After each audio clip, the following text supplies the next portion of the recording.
right, what's up, you guys? I'm your girl, Khrissy, back with a brand new episode of Get Familiar. I'm joined with two of my homies from Inglewood Pizzle Qwess Coast. What's up, y'all? What do you do? So we're not gonna act like we haven't been chopping it up for a whole hour before the cameras turn. Right. But it's so good to catch up with you guys, first of all.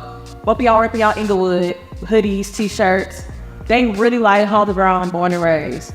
Indeed. Yes. Factually. Okay, so quickly, backstory on how y'all even became friends or homies. Is it strictly through Inglewood? Did y'all go to the same school or what's the Yeah, we basically grew up around the street, down the streets from each other. Okay, so Get Familiar, a lot of people outside of LA watch Get Familiar, so I need y'all to give me some landmarks. Okay. Yeah. So I'm walk us in Inglewood. y'all around. So I live in the corner of Venezuela and Linway. This is around the corner. Okay. Off Park. Okay. He lived on Linway, maybe like 5 or 6 apartments down. Okay. That's really how I met him. This was from the ground up, like his father, rest in peace, he was my pop on a football thing. Yeah, you know what I'm saying? So yeah, we was definitely kids. Yeah. I think, man, that may have been like 5th, 6th grade, maybe. Easy, something like that. Yeah, first grade. Here we are, 20-something plus years later, and y'all still rocking. That's fine. I love that. Sandbox for real. Sandbox for real. Down. How do y'all feel about, first of all, the gentrification in Inglewood?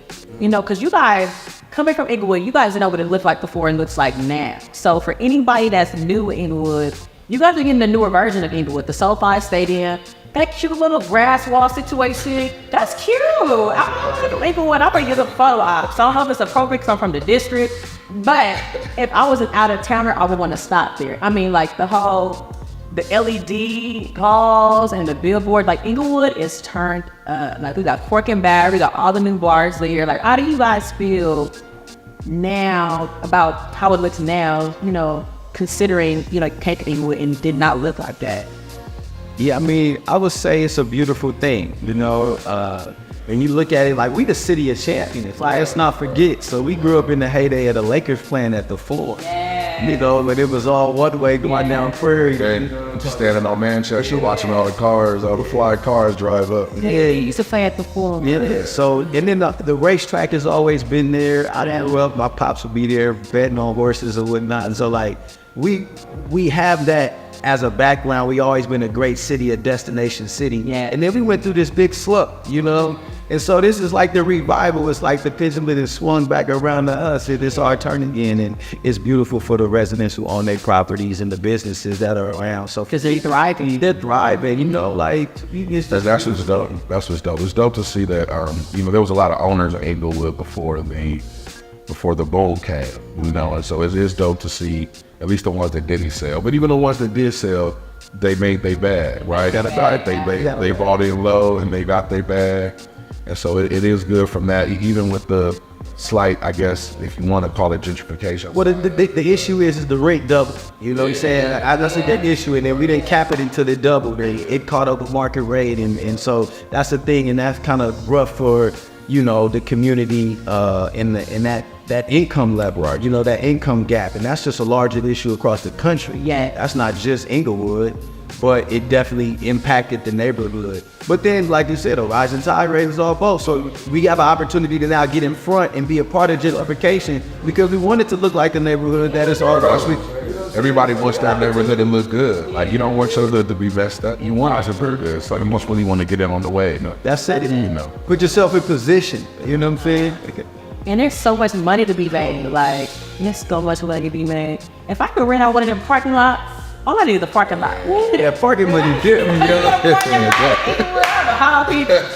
The fish market on Prairie. Yeah. I think it closed down. And like, dude, if I could park in the car, you know, they charge it.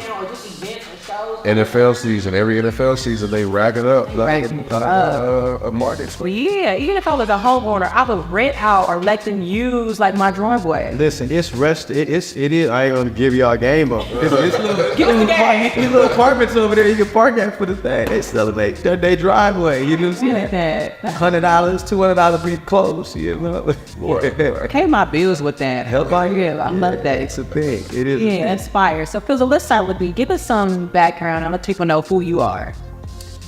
Oh man, Inglewood Pizzle. I was raised in Inglewood. Went to Inglewood High School. Went to Crozier in the 7th grade. Then was a parent in the 8th grade. Shout out to all my parent alumni. And then, you know what, but like, I kind of been in Inglewood my whole life. Officially moved there when I was in the third, my dad from there when I was in the 3rd grade. But he was always, as he said, it was his coach. My dad was always like involved in Inglewood sports for some reason. He was Inglewood Job American. He was the president of the football league back in the day when kids used to play, and he coached and he rep. A lot of people who grew up in Inglewood, especially in the 80s and the 90s, would recognize my pop. And so I was just always around it, just, you know, always in the wood. And then picked up being an artist a little later on in my life. I didn't grow up wanting to do any music, but picked it up later on in my life because I had a cousin who does and plays instruments and started producing. I got involved in it, and so man, fast forward to creating my own music until now, man, I love it. It's my sport. I played sports when I was young, Right. so it's Music is a sport. I like that. it allowed me to inject my personality and not just be, you know, sometimes you can just get so caught up with making money that that's all you do is go make money and go home. What do you do with your life, with your peace, with your space? Yeah. I know that's crazy to say, but some aren't. I mean, but you really can rap. Yeah. You know, well, that was always important to me when I started. Even like I said, even though I started later than a lot of people, I wanted to be.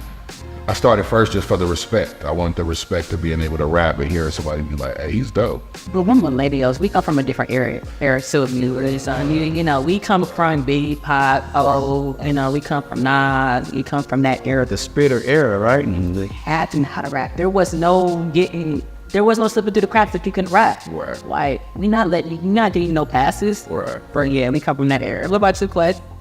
You know, I'm a kid with a dream. A lot of dreams. Yeah, you wear many hats. I do. Yeah, you do. You do. You know, I'm a father, you know, proud father.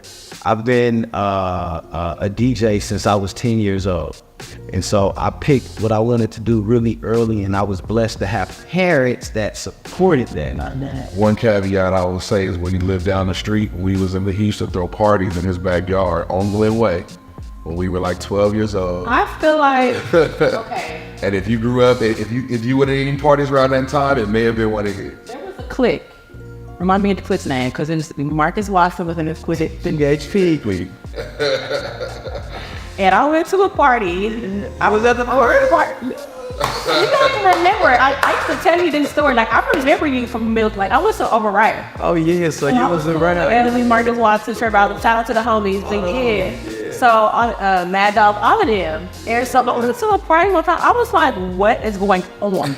Like 12, 13 years old, they on the ground, getting to it. The girl was like, it was a party for sure. Like, I should have been here. You had an accelerated growth and experience in life.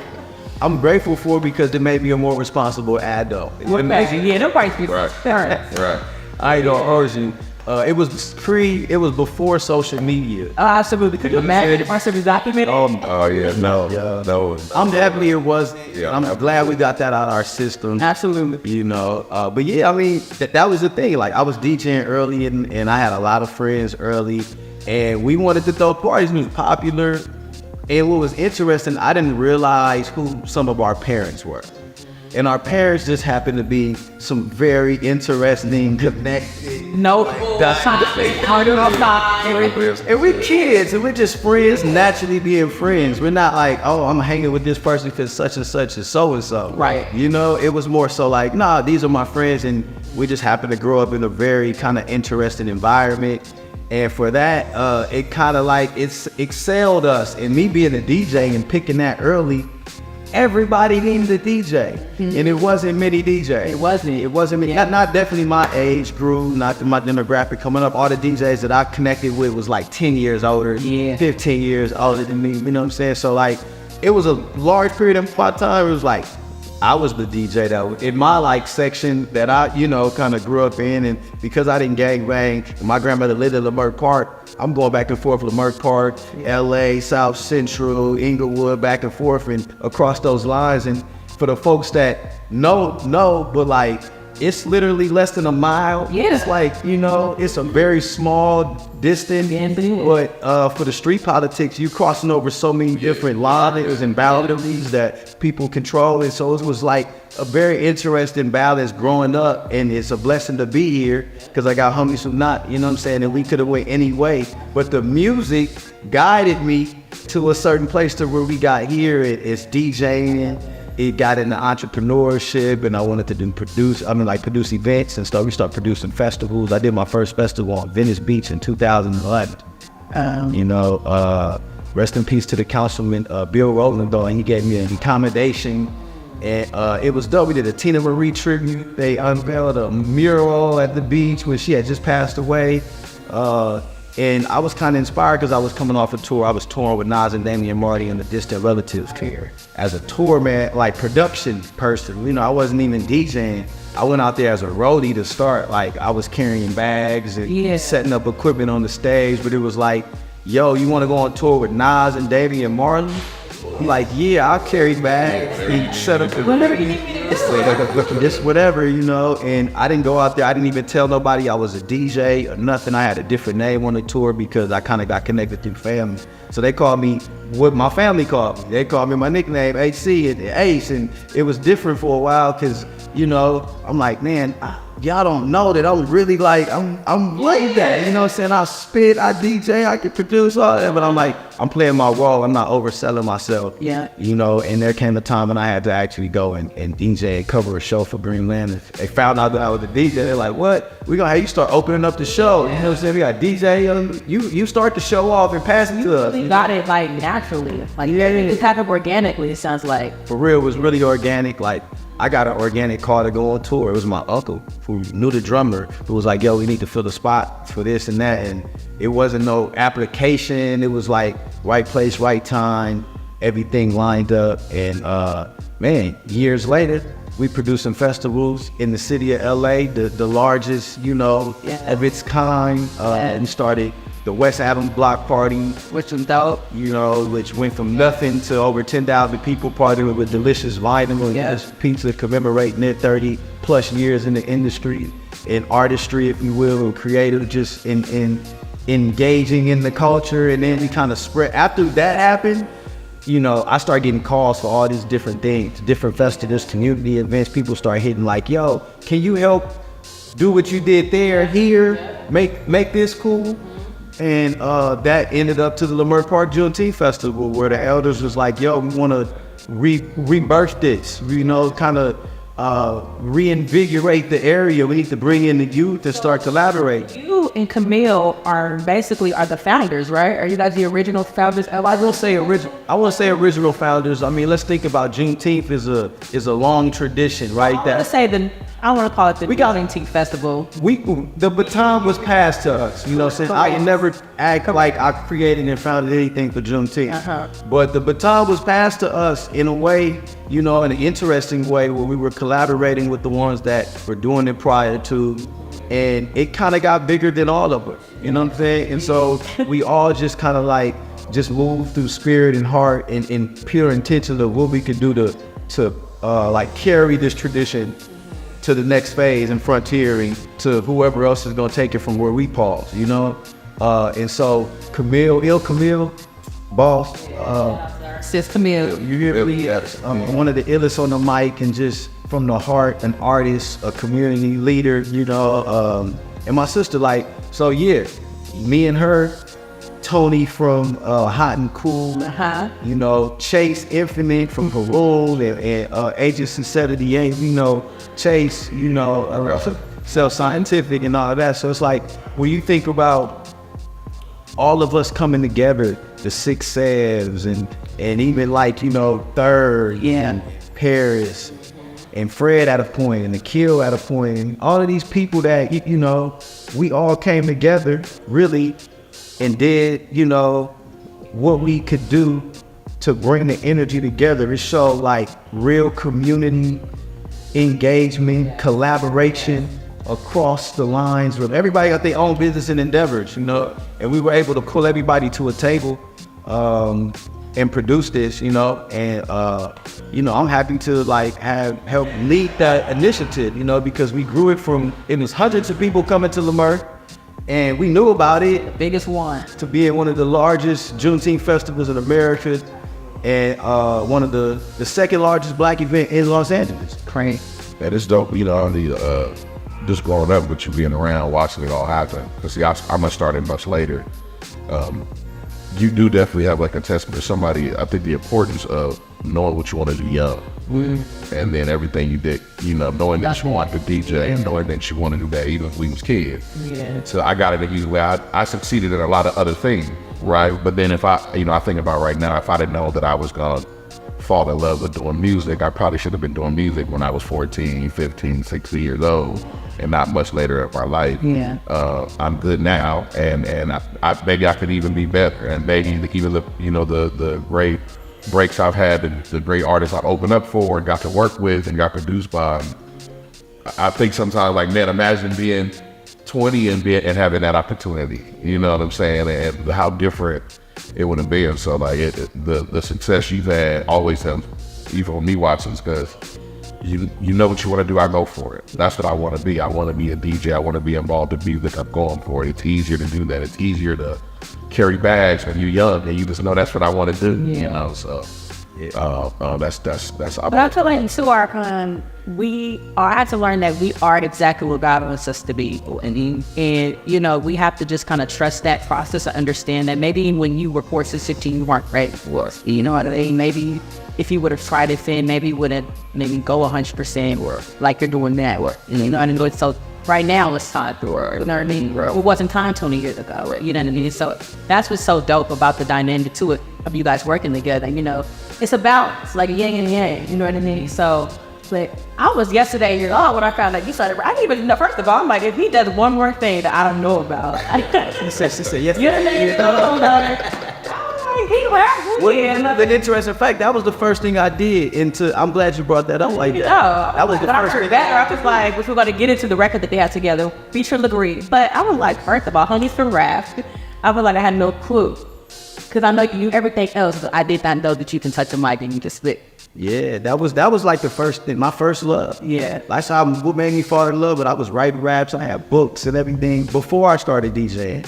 And I started DJing like right around the time that Biggie and Pac passed away. I'm like, man, as a rapper, it's tough for us. Yeah. So let me expand. This is a 10, 12-year-old kid thinking. I'm like, let me expand my game and I'm gonna start DJing. Yeah. And it kept me in the culture, but I was in fear. I ain't gonna force. So it's like, I didn't release music because I was really trying to find myself, and I didn't want to put nothing out that I didn't think really represented who I wanted to be. So I reserved myself, but there's a little bit of fear just not put it out because I didn't want to get nobody saying that was not good or not. So, man, sometimes we may give ourselves excuses, you know, for not, or waiting or delaying out of fear. Don't let it be fear. Let it be really intuition or, you know, some strategy, but don't let it be fear. Absolutely. Walk through that. Yeah. Walk through that. And I love what you said. The cop was like, yeah, of course, what else? I'm like, what else is he gonna thought has happened? I think that now that you've teased it, I feel like this is a tease. I haven't heard any music from you before this. I think that you should start doing it now. Oh yeah, for sure. Now that you have, like, I feel like now that you're established and you are who you are. I mean, you're a brand, Elevate Culture, Qwess Coast, DJ Qwess Coast. Everybody knows you to be a community leader, a DJ, low-key activist. You own dispensaries. I feel like now it's time for you to start stepping into that and incorporate the rapping or the music into what you're doing now. It's part of the brand. Orange, it's a fact. Hey, I told him, I was like, listen, we did the song, and I was like, hey, you know, when people hear you rapping or this, they gonna be like, damn, I didn't know you're rapping. And they gonna want you to do more. They gonna want you to do more. And it's just the truth is I had, and I just been not putting it out. I got other records. I produce, you know what I'm saying? I ain't produced none of the records that we've put out so far.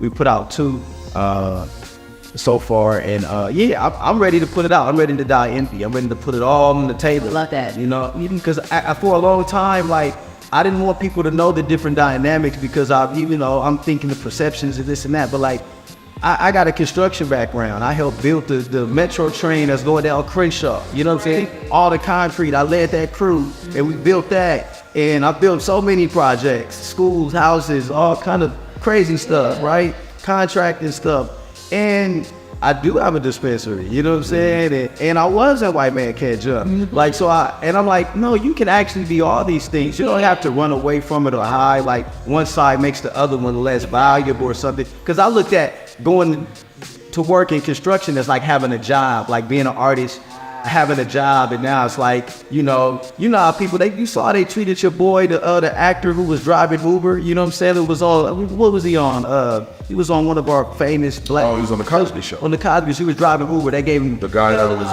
Wow. So I'm thinking about that.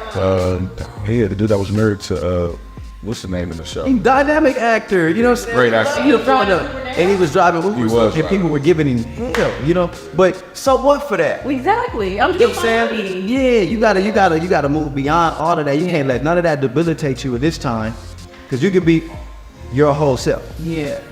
And we need multiple hustles. No, really? We do. We live in LA, first of all. I live in Los Angeles. we running it up out here, so we need multiple hustles. Yeah, for sure.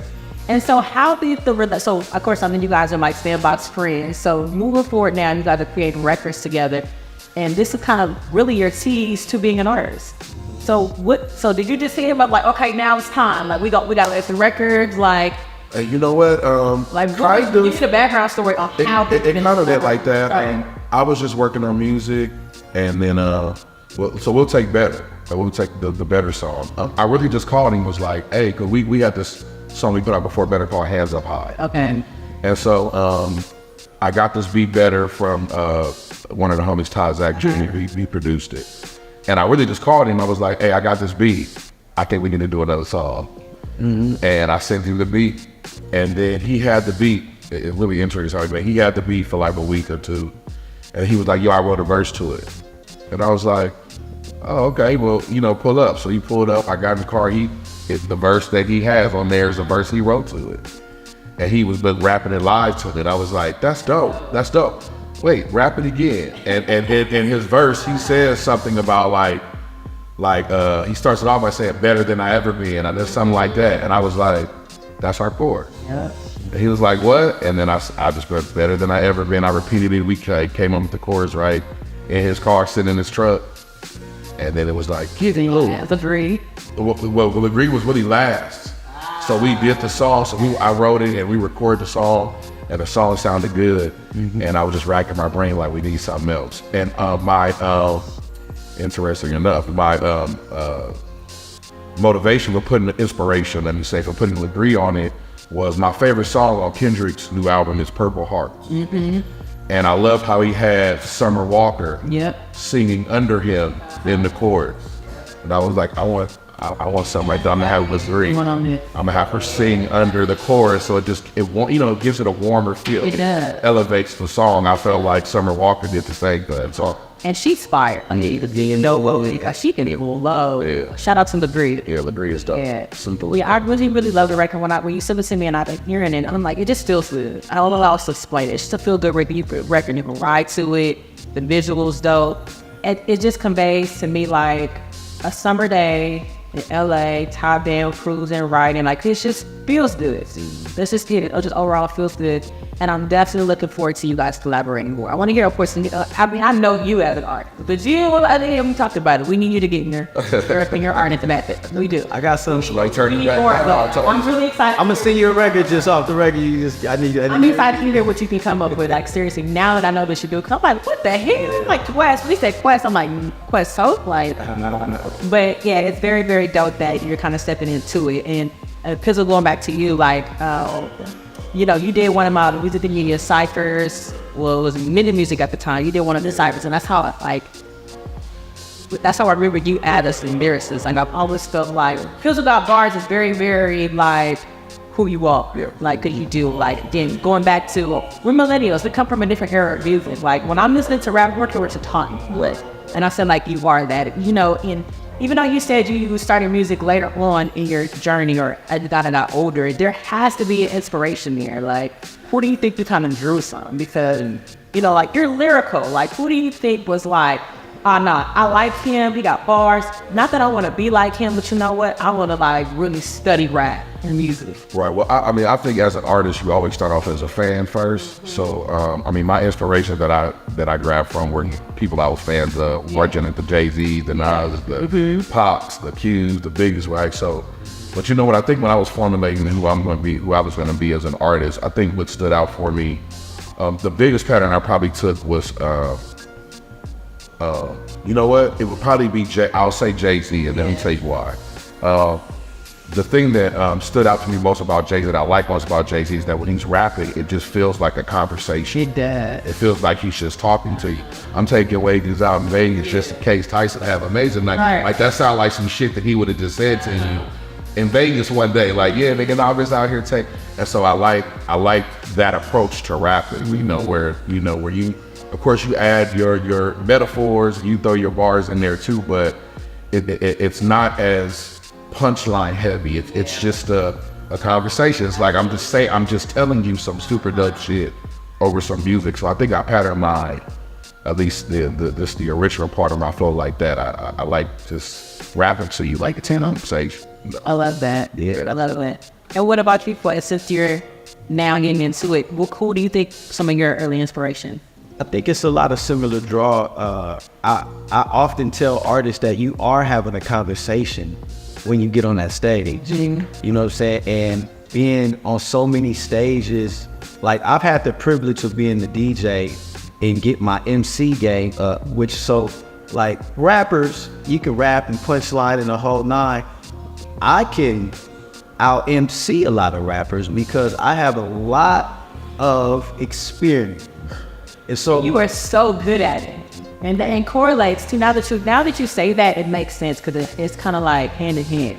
Yeah. I've been practicing so long and I've been in the fear. Like when I was talking about the fear, it was like the creative piece though. It's like, man, I would get in the studio and not want to play the piano in front of people. You know what I'm saying? Like when the room closed, I'll be there all night. You know what I'm saying? So it's like I had to break through that in order to put out my art. Right, and then be like, I don't care what she feel, you know, and I don't care about all those things, especially how accessible all the samples and free royalty things. I was like, no, you know what? If everybody can do this, then I'm not to worry about it. I'm gonna just put out what I feel is good and it sounds good and feels good. But like from an MC perspective, be on the stage, it really having that interaction, call, response, and kind of like conversation with the audience. I never wanted to be like a talking down or like too preachy, you know what I'm saying? Because like I just want us to have music that we can be proud of years late. Yeah. You know what I'm saying? And something that I can feel good about. And so that's kind of my approach and why it took me so long, because I wanted to make sure that my values was at the core and the center of it. And let's still have fun with it. Like, you know, I love how Little Russell kind of talked about it. You know, you have a little candy, but you get some fruits and vegetables too. Absolutely. You know? Yeah. And so that's how I'm approaching it. You know? Not that. And now with this generation, you know, music has really taken a shift to like, we got the Sexy Reds, we got the Stees, and it's just, the music just sounds completely different.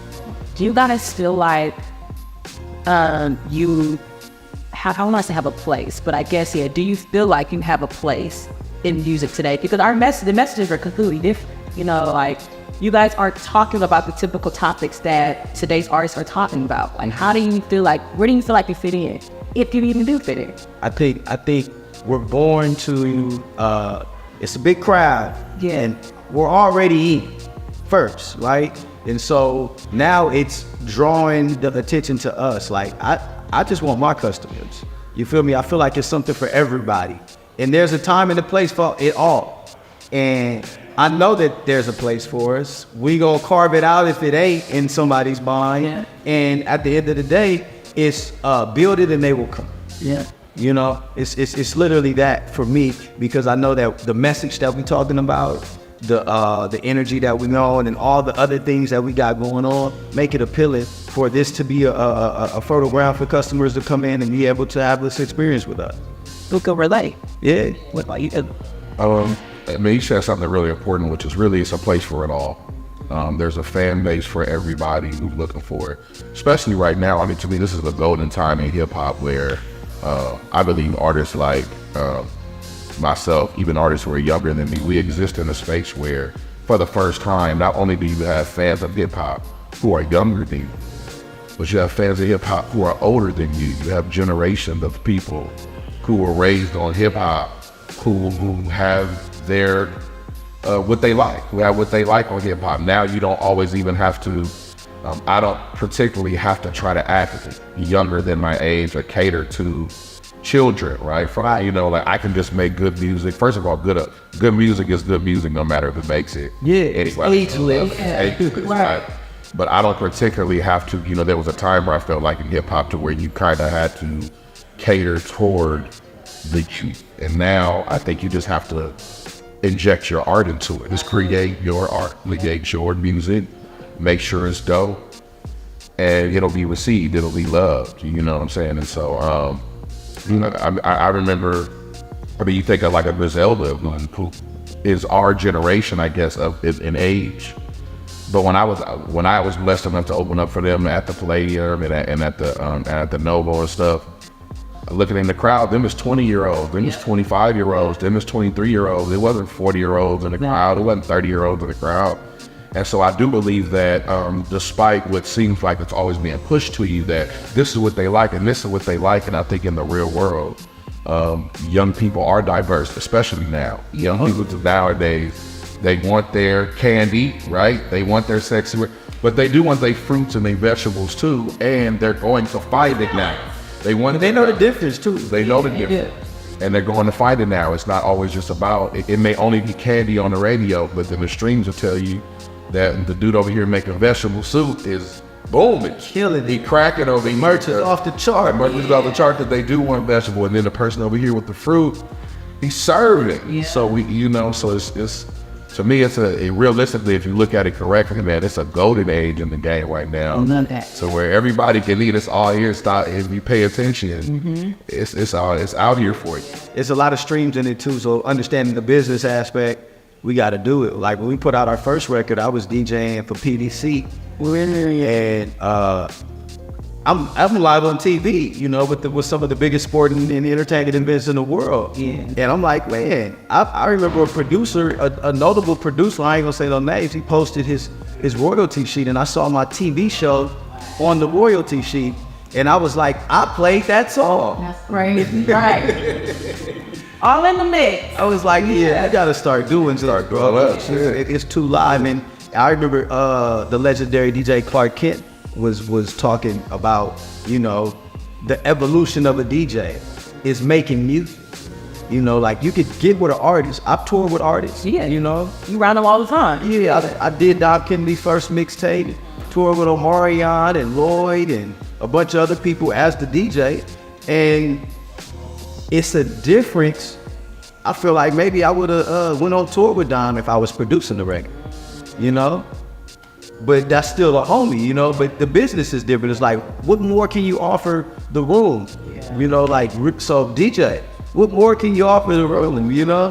To really hold your value, so now you're a real integral part of the team. Artists in general too. Yeah. And like as an artist, if you're involved in this entertainment, well, let's just say music, you're involved in this music business, period. Be more than one thing. Be more than a rapper. I rap. I also engineer. I can't make beats, but I think of them. Yeah. So you know what I'm saying. So be able to always have a place. Right. When you really kind of get your hands in different pots, you're gonna always have a place. Whether you play the front or you play in the back, or you know what I mean. It's a position for you always. You know. So on top, aside of you guys as individual projects that you guys are working on, I want to kind of get an idea what you guys are working on collectively. So I know that, again, the Better record is out now, Between the Breed. Any more other songs you guys are working on? A EP together or 5 like what's the? We've been growing around all the EP. Okay. It's some things coming. We definitely got more records off the, you know, that's in there that we're working on, and it's more like, to be honest with you, this was the first artist that I collabed with, you know, other than Play Dub. Yeah, is that early music? You know, those are like the first 2 artists that I collab with. You know, so they got the Method Man Red Band thing, and they got, you know, y'all got your little group thing going on, and y'all own individual entities. Exactly. Like, that's fire. Yeah, I mean, recently, you know, as I said, the man who wears many hats here has recently really picked up his hip hop hat, his rap hat, and put it on and fastened it on and tightened it up. So recently, we definitely have been working on songs together. We have the Better record with Legree, show Legree. We have this song called Hands Up High that's out right now with the first record we put out. And we have a few records that we cooking up that we're just putting together right now that we decided to do. So yeah, I mean, there's definitely more music. Right? There's definitely more music. And we're gonna decide exactly what we're gonna do with it. How it comes out. Really put the plan together. This Better record has just been great though. Like, I mean, the response has been wonderful. Yeah, I mean, Appreciate everybody. well, yeah, it's a good song. It's a naturally get the response that it's getting. Yeah. Good music gets the response they keep. Yeah. Super great. Yeah, and I'm looking forward to hearing more from you guys individually, collectively. You know, always see me tapped in and lived in. So before I let you guys go, can you please let us know how we can follow you both? Yeah, for sure. Most definitely. Listen, I'm Inglewood Pizzle everything, and that's Inglewood with an I, Pizzle, Inglewood Pizzle everywhere. Yeah, really, if you're looking for me, that's on every platform. I'm glad Inglewood Pizzle was something I was able to brand, and everywhere I go, it's my name. So if you're looking for me on all platforms, Inglewood Pizzle. YouTube, you can type in Inglewood Pizzle or Blackwood Music Group. That's the name of our company. So you can put in Blackwood Music Group on YouTube, some videos, or type in Inglewood Pizzle anywhere, and my stuff is there. Nice. Yeah. That's my brother right here. My God. DJ Qwess Coast on most social medias. I actually have DJ called Qwess. Right? It's the thing. That was one of my little monikers for a while. However, elevateculture.today or elevateculturela.org. You can tap in. We got events. We got nonprofit endeavors going on for small business and community business, economic development, and just all kind of things going on. So just tap in. Social media, the websites, you know, and let's see what we can do. It's so good for you guys. Thank you so much again for pulling up. We talk outside of this, you know, this kind of dynamic here, but again, I appreciate you guys' time. Shout out to Shopperware Streetwear Essentials for powering this episode of Get Familiar. I am Khrissy, and we are out until next time. Peace.